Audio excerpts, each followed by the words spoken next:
Good evening, you're watching India First. I'm Gaurav Sawant. It's a day of fast-paced developments. The Defence Acquisition Council has cleared the procurement of 114 Rafale fighter jets in what is being described as the biggest defence acquisition worth about 3.25 lakh crore rupees. And we shall talk in greater detail about this story that's coming in from across the border in Pakistan. Former Pakistan Prime Minister Imran Khan's family have made an urgent appeal for medical intervention. Imran Khan apparently, through his lawyers, has told the court that he only has 15%, 15% vision in his right eye.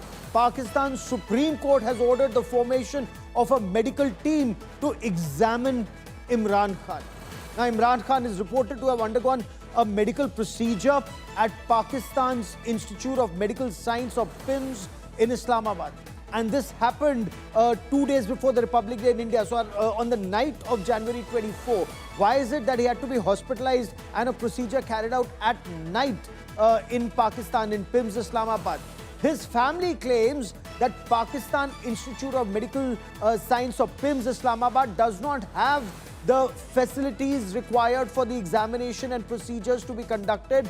They've made an appeal in Pakistan's Supreme Court that a panel of experts, a panel of doctors should be formed to examine him, and his sisters want that their family doctor, the family doctor should be a part of this panel that examines Imran Khan. So a division bench headed by the Chief Justice of Pakistan, Yahya Afridi, and also as Justice Shahid Bilal Hassan, that panel, or the division bench has directed the government to facilitate not just the formation of a panel to examine Imran Khan, but also, on the request of Imran Khan, facilitate a phone call so that Imran Khan can speak to his sons. His sons have been wanting to speak to him, but the Shahbaz Sharif government or Field Marshal Asim Munir's establishment, they're not permitting it. Apparently, according to family and his party leaders, Imran Khan incidentally has been in jail since the 5th of August in 2023. Currently, he is in the high security Adiala jail in Rawalpindi. Imran Khan is now 74 years old. He's former Pakistan Prime Minister. He's former Pakistan World Cup winning captain. Apparently, he's been kept in isolation, if not in solitary confinement. And he's not being permitted to meet his family members, not being permitted to interact with his sons. The government, of course, has denied these charges. But on the formation of a panel of experts to examine him, joining me now for more on this developing story from Pakistan is Pakistani journalist Arzu Kazmi. Arzu, what can you tell us about Imran Khan's condition and limited vision in one eye? उनकी सेहत के बारे में इस समय क्या पता चल पा रहा है? कहा जा रहा है कि उनको एक आंख से लगभग दिखना बंद हो गया है या सिर्फ 15% विजन बचा है? देखिए, अभी तक तो गौरव यही बताया गया है कि उनका विजन जो है वो 15% रह गया है और उनको हॉस्पिटल लेके आया गया था कुछ टाइम पहले यहाँ इस्लामाबाद पिम्स हॉस्पिटल में। उनकी फैमिली को इन्फॉर्म नहीं किया गया, उनकी पार्टी को इन्फॉर्म नहीं किया गया। उस पर भी लोग बात कर रहे हैं और ऑब्जेक्शन कर रहे हैं, लेकिन अब सुप्रीम कोर्ट ने कह दिया है कि इमरान खान को प्रॉपर मेडिकल ट्रीटमेंट दिया जाए और साथ ही साथ उनकी बेटों से उनकी बात करवाई जाए। तो इस वक्त जो सिचुएशन है वो बहुत ज़्यादा अच्छी तो नहीं कही जा सकती, क्योंकि ऑब्वियसली अगर उनकी मेडिकल कंडीशन इतनी ख़राब हो चुकी है तो आप सोचें अगर एक फॉर्मर प्राइम मिनिस्टर के साथ ये हो रहा है तो फिर आम सिटीजन्स के साथ क्या होता होगा? Okay, but is he not getting proper medical treatment in Pakistan as claimed by his family or party leaders? He's not being permitted apparently to meet his family. Courts have had to intervene to get him to speak to his sons. परिवार से नहीं मिलने दिया जा रहा है कि supreme court को कहना पड़ रहा है कि बेटों से फोन पर बात कराई जाए? देखिए, फैमिली से वो अभी मिले थे कुछ टाइम पहले, लेकिन उनकी कंडीशन का जो है वो मीडिया को कुछ पता नहीं है। यही कहा जाता है गवर्नमेंट की तरफ से तो कि ही इज़ परफेक्टली ओके और हर तरह की उनको फैसिलिटीज़ दी हैं, बट आई डोंट थिंक कि ऐसा कुछ है। वरना इमरान खान को मीडिया से बात करने दी जाती। सो आई फील कि Imran Khan is not in a better position, या एकदम परफेक्टली उनकी हेल्थ कंडीशन कुछ ठीक नहीं लग रही। Okay, apparently, there are still many cases that are pending against Imran Khan.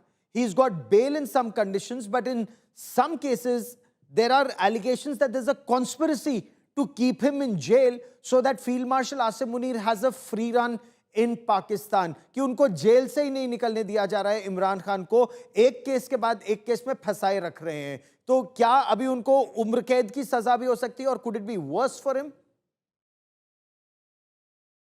देखिए, इमरान खान पे केसेस तो बहुत ज़्यादा हैं और पाकिस्तान में तो यू कैन इमेजिन कि कुछ भी हो सकता है, anything can possible in Pakistan. तो ये भी हो सकता है कि इमरान खान बाहर आ जाए, लेकिन ये भी हो सकता है कि इमरान खान को अंदर ही रखा जाए, बिकॉज़ अभी ये भी सुनने में आ रहा है कि कई लोगों ने कहा कि जैसे आपने भी देखा होगा, कभी भी कोई गवर्नमेंट अपने 5 इयर्स कंप्लीट नहीं करती पाकिस्तान में।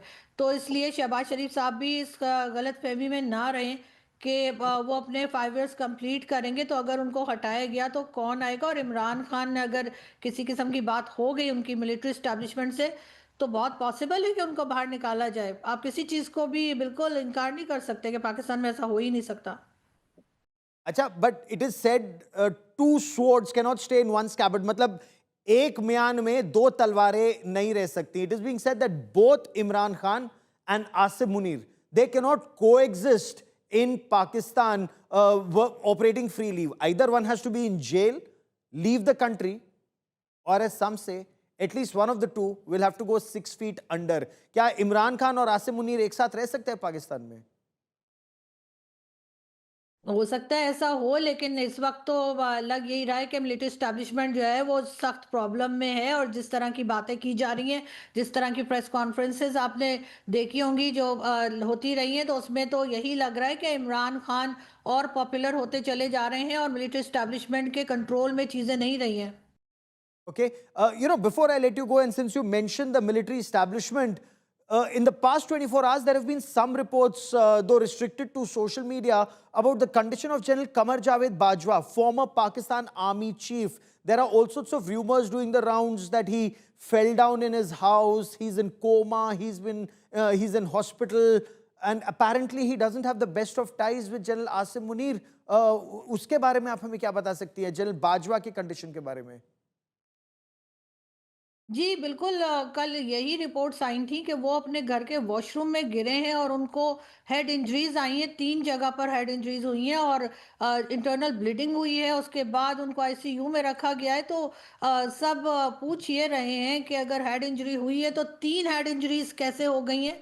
और उसके बाद ये भी कहा जा रहा है कि उनको वो किसी को पहले पहचान नहीं रहे थे, आईसीयू में उनको रखा गया है, कोमा में थे, फिर उसके बाद थोड़ी-सी तबीयत उनकी संभली है, वो अपने बेटों वगैरह को उन्होंने पहचाना है, लेकिन इस वक़्त भी हालत जो है वो क्रिटिकल बताई जा रही है। तो कई लोग ये बात भी कर रहे हैं कि शायद कई ऐसे पॉइंट्स थे, कई ऐसे सीक्रेट्स थे जो जनरल बाजवा के पास हैं, और ऐसा तो नहीं कि ये गिरने का जो हुआ है, इसमें कोई और एंगल भी निकल सकता है। लोग ऐसा भी कह रहे हैं, क्योंकि आप ये देखिए कि अगर कोई गिर जाता है वॉशरूम में फॉर जी, एग्ज़ाम्पल, तो हेड इंजरीज 3 हेड इंजरीज कैसे हो सकती हैं, और वो भी इतनी सीवियर किस्म की। तो जी। इसलिए भी यहाँ पर लोग हर तरह का सवाल कर रहे हैं, लेकिन अभी फिलहाल जो है आईएसपीआर की तरफ से जो मीडिया को बताया गया है या जो टीवी चैनल्स पे बताया जा रहा है वो यही है कि वो बाथरूम में स्लिप होकर गिर गए हैं और अब उनका ट्रीटमेंट चल रहा है। Okay, so the situation in Pakistan does remain extremely, and especially about if we were to talk about Imran Khan, will he get the kind of medical attention that the family wants him to get? We'll track that story. Arzu, for the moment, many thanks for joining me. In November last year, I had spoken to Imran Khan's sister, Noreen Niazi, about Field Marshal Asim Munir and the tussle between Asim Munir and Imran Khan. Listen in to what she told me then. पुरानी कहावत है कि एक म्यान में दो तलवारें नहीं रह सकती। पाकिस्तान में इस समय दो सबसे ताकतवर शख्स हैं, एक इमरान खान और दूसरा जनरल आसिम मुनीर, और दोनों एक दूसरे के एक तरह से दुश्मन बताए जाते हैं। तो ऐसे में अगर आसिम मुनीर के पास आज पावर है तो वो क्यों इमरान खान को बचने देंगे? लेकिन फिर देखिए आपके उनके आसिम मुनीर को ये नहीं पता कि इमरान खान ना कातिल है ना ज़ालिम है। इमरान खान आसिम मुनीर के साथ वो नहीं करेगा जो ये कर रहे हैं, क्योंकि इमरान खान ने कभी किसी पे ज़ुल्म नहीं किया कि ये सोचे भी ना इमरान खान को कुछ करने का, क्योंकि ये अगर समझते हैं कि इमरान खान को कत्ल करके ये बच जाएँगे, ये बचेंगे नहीं। ये सारे के सारे, एक नहीं, ये सारे बाजमात और इनके खानदान भी नहीं बचेंगे, क्योंकि लोग फिर नहीं छोड़ेंगे। देखें, ये और कभी ये इनको आप फील्ड सोचना मार्शल नहीं आसिम चाहिए। मुनीर को भी कह रही हैं, फील्ड मार्शल आसिम मुनीर हो या कोई हो, ये आप दो हाँ, टूक जो कह भी रही हो, हैं।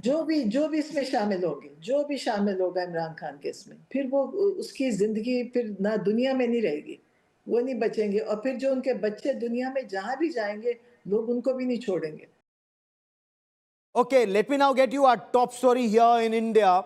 The Ministry of Defence has cleared the procurement of an additional 114 Rafale fighter jets for the Indian Air Force. The Defence Acquisition Council, headed by Defence Minister Rajnath Singh, approved the procurement of this 4.5 generation Rafale fighter jet. The deal is said to be the largest defence deal, worth close to about 3.25 lakh crore, or between 35 to 40 billion dollars. We are told about 88 of these would be single-seater, 26 would be twin-seater fighter jets, 18 are to be brought to India in flyaway condition, and the remaining are to be made in India, assembled in India, perhaps with some degree of technology transfer. Initially about 30%, may go up to 60%. India Today's Shivani Sharma brings you this report.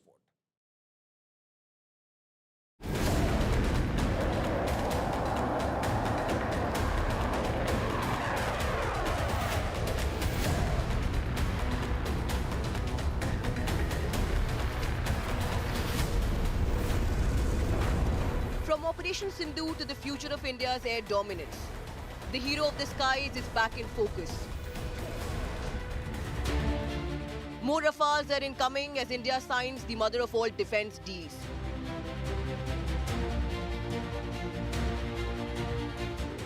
After Operation Sindoor, where the Rafale was projected as a backbone of India's air power, the Vice Chief of the Air Staff, Air Marshal Nagesh Kapoor, called the aircraft the hero of the operation, signalling the Air Force's clear intent to induct more multi-role fighters. India now has cleared one of its biggest ever military acquisitions, a staggering 3.6 lakh crore rupees agreement with France to procure 114 Rafale fighter jets for the Indian Air Force. Rafale definitely was a hero, amongst other heroes. During Op Sindoor, Indian Air Force is definitely looking forward to induct a lot more of these newer generation aircraft into our inventory, and the sooner the better. The proposal has been cleared by the Defence Acquisition Council just ahead of French President's visit to Delhi, sending a strong strategic signal. If approved by the Cabinet Committee on Security, this deal will dramatically expand India's air combat strength and deepen defence ties with Paris. Under this deal, 18 Rafales will be delivered directly from France. 96 jets will be manufactured and assembled in India, a major boost to domestic aerospace capability. So why does this deal matter?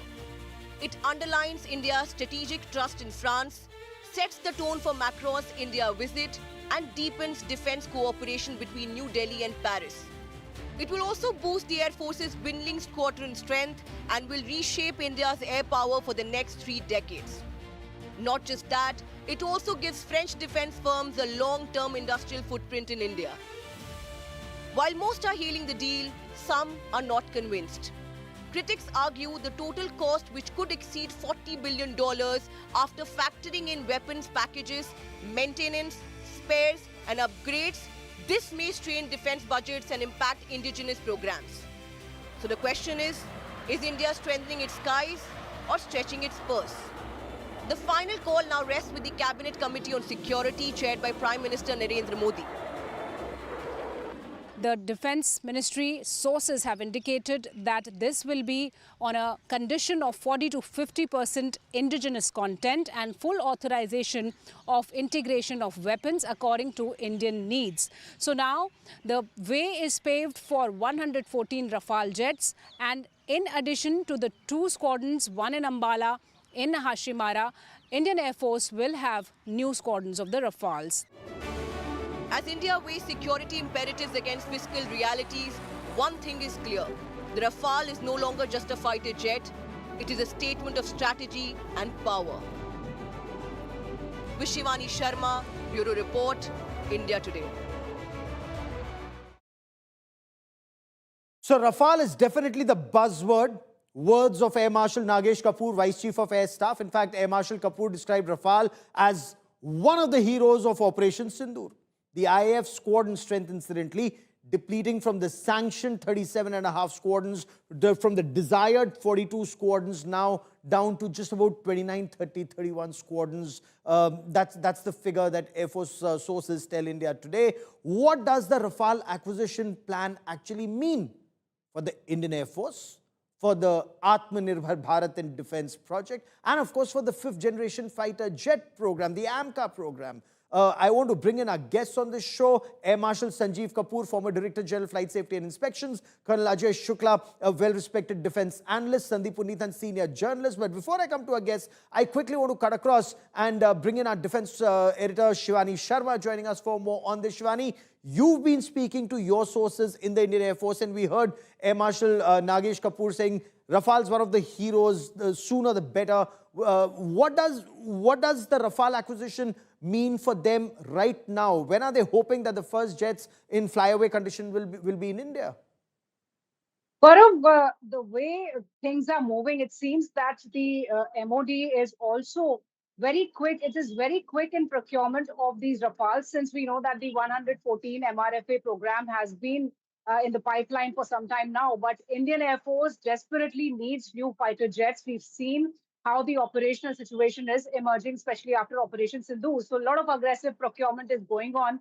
And when it comes to 114 Rafales, we have already seen that on 15th of January, the Defence Procurement Board had given a nod. Now, the Defence Acquisition Council has already approved and given the approval for the AON. And through the sources, we know that since Emmanuel Macron would be in India between 17th and 19th, the things are moving quite fast. So the things are now being made quite quick, so that the Indian Air Force gets the 114 Rafale. In fact, the first squadron should fly in next 2 to 3 years. That Okay. is the aim. So we assume and we expect that very soon the Indian Air Force will get the first squadron of this particular deal that is to be cracked.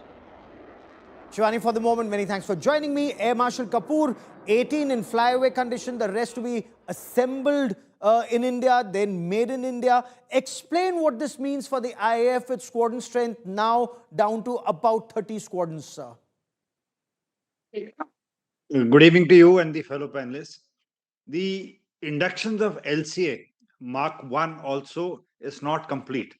They were to join the Indian Air Force by 2016. Two are still pending. The others, LCA Mark 1 Alphas, were to come into service by 2018 and were to be operationalized by 2021 as per the original program.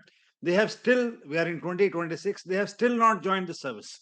So there could be many factors, engines, sensor integration, certification issues. You can, endlessly go on. So though the 5 are ready, but it still lacks the key components of which the Air Force has said that we first fulfill and then we. Now, as you covered, there is a massive shortfall that is going on in the squadron strength, and both adversaries, north and west, and also the threats which are looming around in the neighborhood, entails Indian Air Force to be absolutely ready. Now, the MRFA evaluations that were done in 2007 to 11, and we did G2G in 2016, the India of 2026 is much different than India of 2016. So if you see what has happened in the last few months, we have got the M88 Safran MRO here in India. The Tatas and the adjacent setup is making the fuselage for Rafale. There are large number of companies which are MSMEs and the other startups which are integrating their components into Rafale. Rafale order book has crossed more than 600, and they are looking to shift out of Bordeaux because they need a final assembly line somewhere. So the most convenient place in all this is coming to Indian, though nothing has been said as yet, but it is one of the options for the company to set it up here. On the other hand, the negotiations which will go, plus interoperability with the Navy, the training, the simulators, Fair enough. tactics. So it falls into place to meet the shortfall. And Now, to if it falls into place, Sandeep, how is this agreement different from the one that was scrapped earlier? There are critics who say there's been loss of time, there's been loss of money. Is the New Deal materially different from the one that was either scrapped or not taken through to its logical conclusion? Well, absolutely, Gaurav. This new deal seems to be different from the previous one, and I'll just explain very quickly why. One is, of course, the three big takeaways from this deal is that one is that India signaling that France is its strategic partner of choice. It's not just for the fighter jets, but also for the engine, as Air Marshal Kapoor mentioned. Yes. The second big takeaway is, of course, the dipping squadron strength. You're looking at an air force which is one of the smallest Indian air forces possibly since the 1962 war, less than 30 squadrons, as you mentioned. And the third big takeaway, Gaurav, is that this possibly represents India setting up a second fighter production line outside of HAL. Now, HAL has done the Su-30s, it's building the LCA Mark 1 and the Mark 1 Alpha, and then go on to the Mark 2. HAL has plenty of orders. The government seems to be indicating that it wants to create a second production line, which possibly will be set up in the DRAL at Nagpur, the Dassault Reliance line in Nagpur. That is possibly where these Rafales, the 90-odd Rafales that we are talking of, will be assembled there. The first deal, the original MMRCA deal, spoke about assembling these aircraft in HAL, and there was an issue over the certification of the final aircraft. Dassault said that they would not certify those aircraft built by HAL, and that's why one of the reasons why that deal fell through. But here you're looking at Dassault taking over with a private sector player. That could possibly be that Tata Group, which has experience in building wings and fuselage parts. So this is very different from the previous deal very in terms of from the previous deal. Yes. But has there been, Colonel Shukla, loss of time? How do you view this in terms of, finally inking it now ahead of the French President's visit to India? Should this process, I mean, we've been talking about this from 2010, 11, then 16, 17, and now finally 2026. Should it have been done earlier, or that deal was very different from the one that's being inked now? A very good evening to all of you. I think you're absolutely on the button on this, Gaurav. There are many questions to be asked over how the deal is being concluded and whether it should have been done earlier. The fact of the matter is that we already operate 7 types of fighter aircraft. If you continue to count the MiG-21, which is now on its last way out. You have all those different types of aircraft with numerous logistical problems that arise from just from the sheer numbers that we're talking about. I think that what is really needed is for the Air Force and the MOD to take a step back, take a larger, longer-term view of what is worth keeping, what is worth getting rid of. Aircraft like the Jaguar, aircraft like the Mirage 2000 is still got some service in it, but there really is a need to evaluate some of the aircraft that we have. And at the same time, and lastly, I think that the Tejas and the Tejas Mark 1 Alpha, then going on to Tejas Mark 2, this is perforce the aircraft of the future.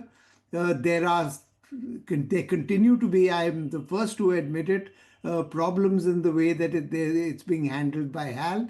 But I think that there is a future in that, and there's a future in looking inwards at what we can build within our own resources. So I think these are some of the things that need to be done. Air Marshal Kapoor reports say China has more 5th-generation J-20 fighter jets deployed in their Western Theater Command against India than the entire fighter strength of the Indian Air Force here. Our procurement of this 4.5-generation aircraft, it'll take time to come from the inking of the deal to the time that the first squadron finally comes in, to the time that you have all the aircraft in. Does that keep us vulnerable in the air? Not just perhaps, Pakistan we can deal with, but vis-a-vis China. Absolutely. I have spoken on large forums and many places. The pace at which the infrastructure is coming up in Western China and the Tibet area, the number of airfields, the helipads, their storage dumps, their hardened shelters, their missile sites, all these are coming up at such a rapid pace, including laying out of railway lines east to west, highways, and integrating it to all the nerve centers. Now, this is a case of worry for us. And I also read this report wherein it says the Western sector has more aeroplanes, and the elephant march picture that was moving around on social media since yesterday highlights this thing. But let's take it with a pinch of salt. The Chinese way of doing things is more for pomp and show off. The military parades, their ceremonial parades, is more for the global audience. Their tactics and the movements around the South China Sea or Taiwan or these areas are for global audience. And these pictures are also selectively released at a time when they know that India is watching and the strength is depleting. Yes, their numbers are their equipments are much superior than what we have. Their indigenization and other capabilities are far, far ahead of us. But I always say, in the end, it is the man behind the machine, in my opinion, that counts more than the machine itself. And we have seen it in all the wars, be it 62, 65, 71, Kargil. The capability of Indian people to operate these machines, which have already been phased out globally, is something which I'm very confident of our training, our adaptability, our integration, our taking the components of 70s and 80s and integrating it with the platforms as new as Rafales is something. In fact, even in Operation Sindoor, we saw how the Second World War Zu-23 guns and L-70s were integrated with the latest integrated air defense system, and how India did much better than Pakistan. But if I may, and stay on the subject of Rafale for a moment, Sandeep, going in for this 4.5 generation aircraft and this 3.25 lakh crore rupee deal, will this adversely impact our quest for a 5th generation aircraft? Is this the best way forward, the Made in India AMCA? And does this mean that we are no longer looking at maybe 2 squadrons of Su-57s or any other aircraft? Well, Gaurav, very clearly we are looking for the 5th generation fighter aircraft from Russia, probably 2 or 3 squadrons. That's still on the table. But there are issues with whether Russians can supply it in time. But the Rafale deal has to be seen in terms of the aircraft that it will replace. It's not just about replacing the aircraft that you've already retired. It's about the aircraft that you will replace over the next decade. As Colonel Shukla mentioned, that you have the Jaguars, you have the Mirages, which are over 4 decades old. The Rafale is being pushed by the Indian Air Force as a replacement for those platforms, the Mirages, the Jaguars, simply because it is a multi-role aircraft. It can be used for deep penetration strike, it can be used for air dominance, nuclear deterrence, long-range maritime strike. It has a phenomenal capabilities. It's got a radius of about 1,800 kilometers. It can carry 10 tons of weapons on 14 hard points. 10 tons, to give you an idea, Gaurav, is 2 MiG-21s. It can carry 2 MiG-21s under its wings. That's the capability of this aircraft. Now, coming to the point about taking away from indigenous fighter aircraft program, there is no way forward but for us to invest in the AMCA, in the LCA Tejas Mark II. All of these are building blocks for our own Atmanirbhar fighter ecosystem. But clearly the Air Force has said, look, we need these aircraft for the short term because as the Air Chief AP Singh mentioned recently that the Indian Air Force needs something like 35 to 40 fighter jets every year. Yeah. China is adding on 150 odd aircraft a year. The Indian Air Force, the bare minimum we need is about 40 aircraft. That's a little over 2 squadrons.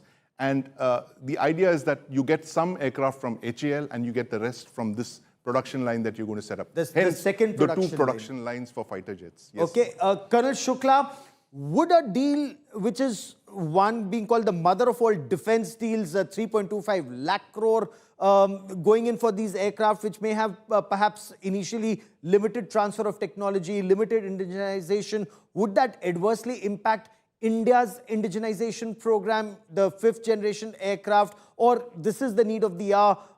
There is no way, there's no other way as of now to go about it.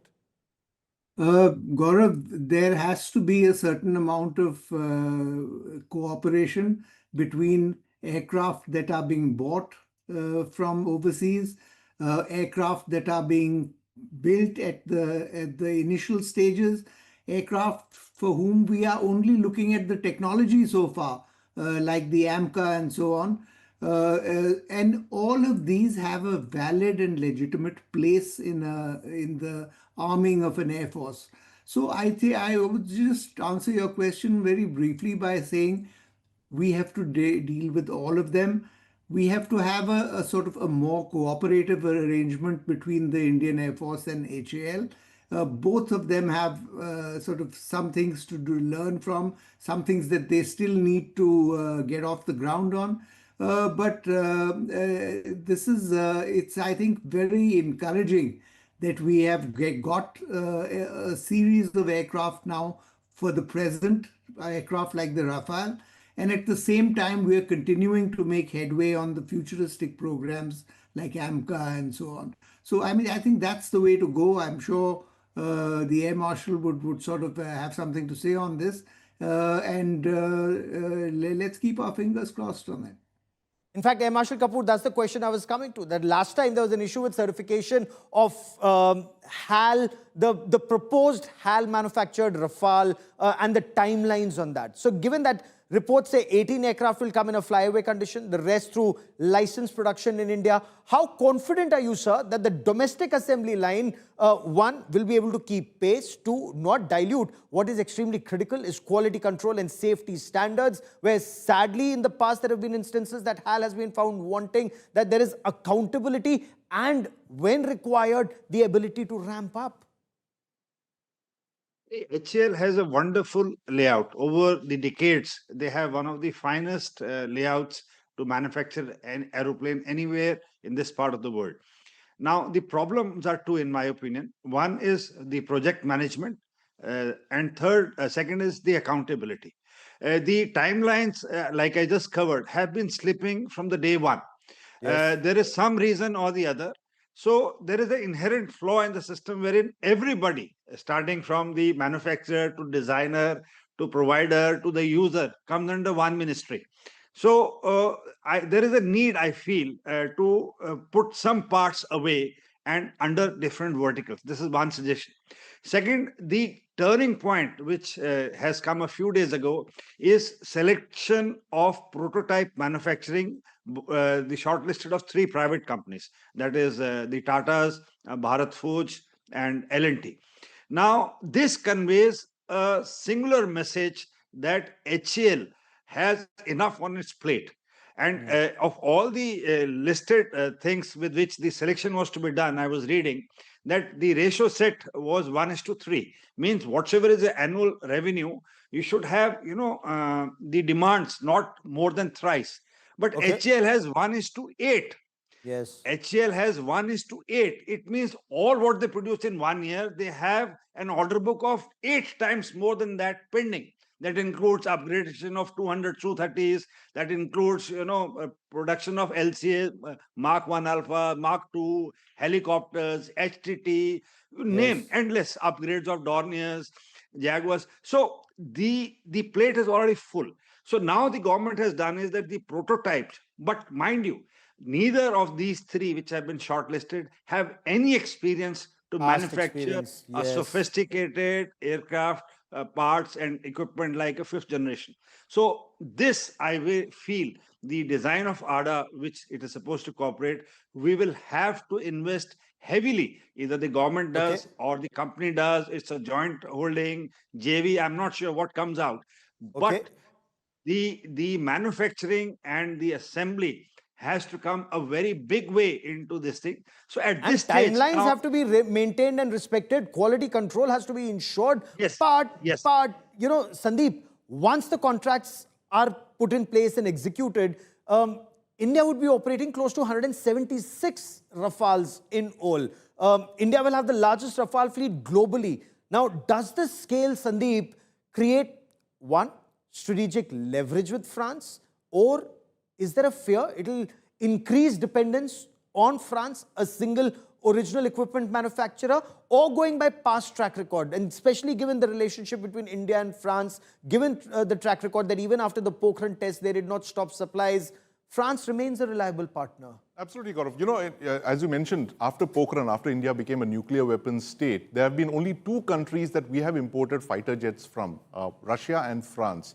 And this relationship is only going to continue with the Rafale. And as Air Marshal Kapoor mentioned, that they would set up an MRO here. And there is a very large client base in and around Asia. It's quite possible that Dassault will service their aircraft here in India rather than fly them back to France. Because the Rafale is one of the biggest success stories of French aviation in recent years. It's one of the most successful fighter jet programs in the recent decades. It's beaten out several Western American aircraft, particularly in head-on competitions. And it's an aircraft that, particularly now with the way geopolitics is shaping up, people who want to move away from American aircraft, fighter jets, reduce their dependence on American aircraft.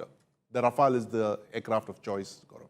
Okay. In fact, Colonel Shukla, that's a very interesting point. Given that Vice Chief of Air Staff also said Rafale is definitely the buzzword. Do you see this DSC clearance effectively shut the door to any serious consideration, maybe on future consideration for an F-35 or a newer generation of Eurofighter or the Gripen, or is the window still open for a fifth generation aircraft cooperation with others also? Well, I think one of the biggest pluses of the Rafale is that it is here. It's here and now. It's something that the aircraft has in its fleet, can put pilots into and fly missions as deemed necessary by the government. So that is, it's something that we have not had for quite some years. A sort of state-of-the-art aircraft that is ready for operations right now. And to that extent, the Rafale is a wonderful story. But at the same time, there's on the sliding scale of efficiency, we have aircraft that are already ready for being retired into obsolescence. The Jaguar is one that comes straight to mind. So I think that all in all, we've got a sort of a range of aircraft now. The Air Force, when it's asked to fly a mission, will no longer be sort of looking at each other and saying, what's the aircraft I'm going to fly this mission with? So I think that to that extent, there's a sort of positive buzz about the Air Force now. And they just need to make sure that they translate it into buzz from the HAL and L&T, as you said. Yes, and the other private manufacturers that will be coming in. Because Air Marshal Kapoor, we saw during Operation Sindoor, whether it was the Su-30 MKIs with the Brahmos supersonic cruise missiles or the Rafales, in your appreciation, is the Air Force now absolutely on the right track? Or are there apprehensions that we are now getting caught in this big debate, security now versus long-term self-reliance? Because of this falling squadron strength, the self-reliance story may perhaps take a backseat, or that is not the case. There's an entire aviation ecosystem that's gradually coming along. If you see last 3 years, what all is happening?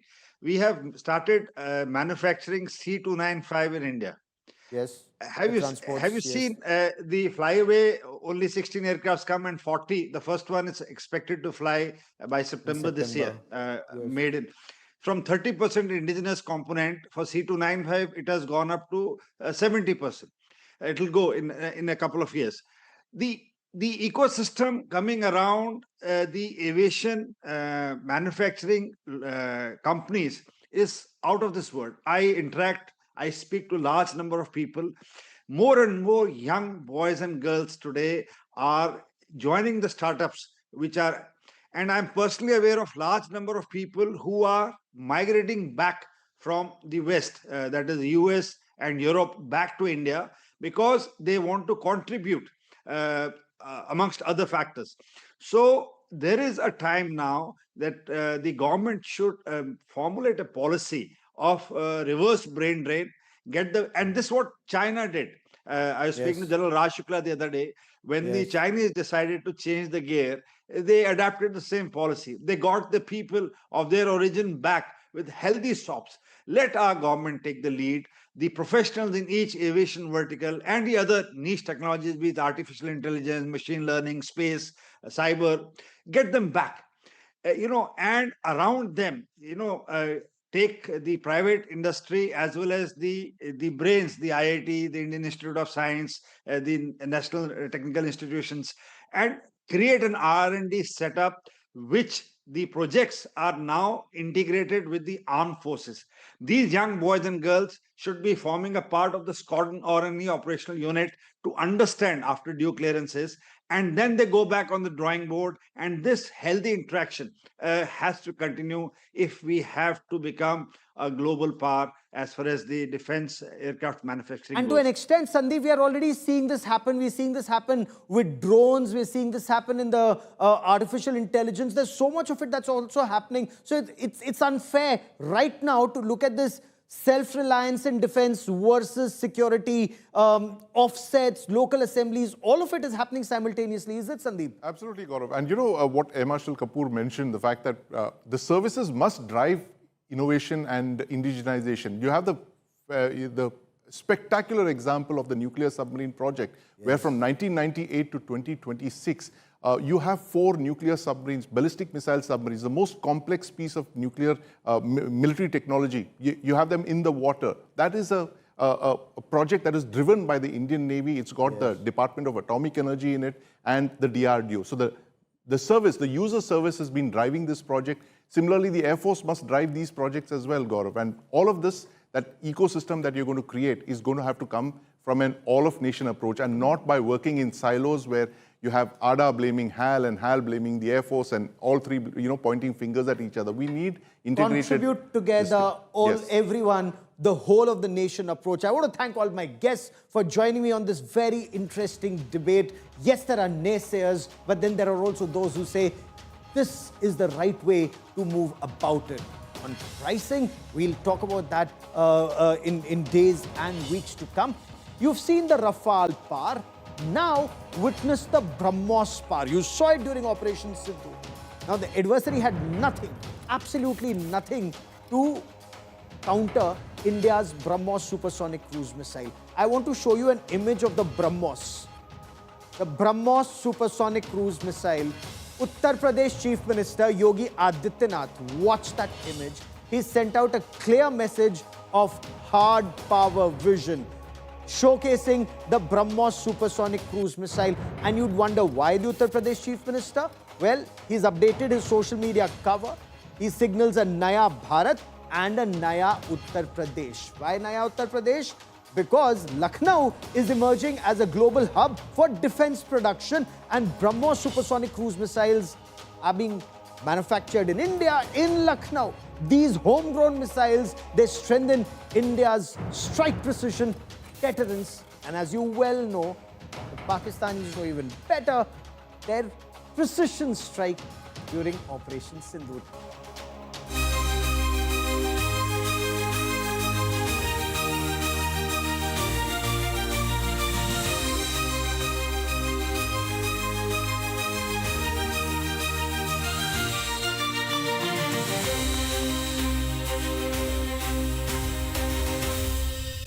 Tensions remain high in West Asia. The United States is now preparing to send a second aircraft carrier in the Gulf region, and this is being seen as part of that gunboat diplomacy, exerting maximum pressure on Iran to come to the talks table and find a solution. So there's cautious diplomacy. There is risk of escalation. US President Donald Trump, he's met Israel's Prime Minister Benjamin Netanyahu. Now, there isn't a definitive breakthrough, but the positive sign is Washington, D.C. has signaled that it remains engaged with Tehran. There are indirect negotiations.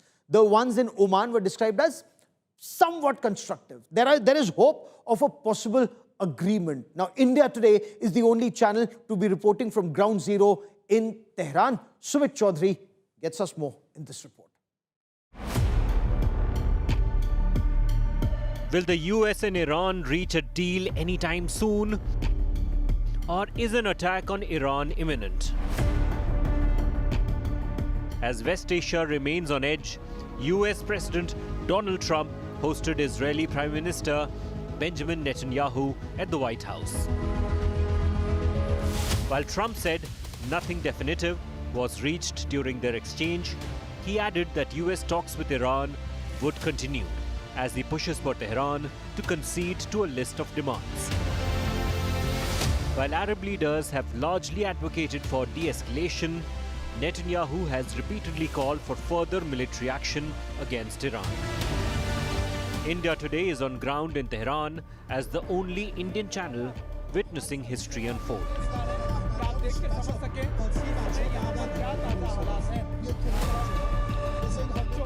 Netanyahu's latest meeting with Trump comes just after officials from America and Iran held indirect talks in Oman aimed at diverting a military confrontation.